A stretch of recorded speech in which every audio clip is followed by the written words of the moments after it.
విజయవాడలో YCP MLA Ramakrishna మాట్లాడుతున్నారు. Live లో చూద్దాం. పైపుల వరకు చేసినటువంటి ఇప్పుడు జరిగినటువంటి లీకుల వరకు కూడా మొత్తాన్ని తీయమని చెబుతా ఉన్నాం. మరొక విషయం స్పీకర్ గారు, మీరు మర్చిపోయి ఉంటారు. మీరు కేవలం ఇందాక మీడియా ముందు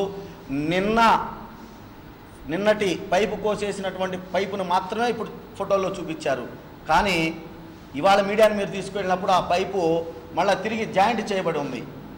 ఏమంటే మీరు సిఐడి ఎంక్వైరీకి విచారిస్తే జాయింట్ కోసివేసిన పైపుని జాయింట్ చేసిన తర్వాత ఎఫ్ఎస్ఎల్ ల్యాబ్ ఏమని మీకు రిపోర్ట్లు ఇస్తుందో చెప్పండి, ఏమని సిఐడి మీకు రిపోర్ట్లు ఇస్తుందో చెప్పండి. అంటే పైపులు నిన్న కోసేశారు ఎవరో, దాన్ని మళ్ళీ ఇవాళ మీరు సరి చేసేసారు, అంతా బ్రహ్మాండంగా ఉంది. ఏ ఒక్క ఛాంబర్ కానీ, మంత్రి గారి ఛాంబర్ కానివ్వండి, ఏ ఒక్క ఆఫీస్ కానివ్వండి, ముఖ్యమంత్రి గారి కార్యాలయం కానివ్వండి, అసెంబ్లీ కానివ్వండి, సాక్షాత్తు మీ ఛాంబర్ కానివ్వండి, మీడియాకి చూపించరు. జరిగింది ఇది చిన్నది.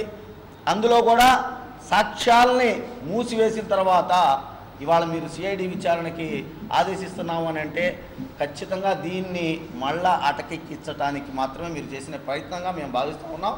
తక్షణం సిబిఐ ఎంక్వైరీకి దీన్ని వేసి ఉన్న వాస్తవాలని ప్రజల ముందుకు తీసుకురావాల్సిన బాధ్యత ప్రభుత్వం మీద మీ ద్వారా ఉందని చెప్పేసి నేను తెలియజేసుకుంటా ఉన్నాను.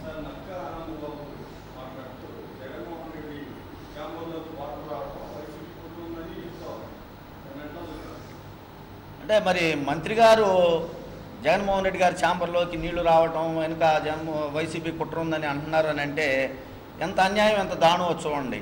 ఎందుకంటే ఇప్పుడే ఒక అరగంట క్రితమే సిఐడి ఎంక్వైరీకి విచారణకు ఆదేశించానని చెప్పి స్పీకర్ గారు చెబుతున్నారు. మంత్రి గారేమో రాష్ట్రపతి ఎన్నికలకు సంబంధించి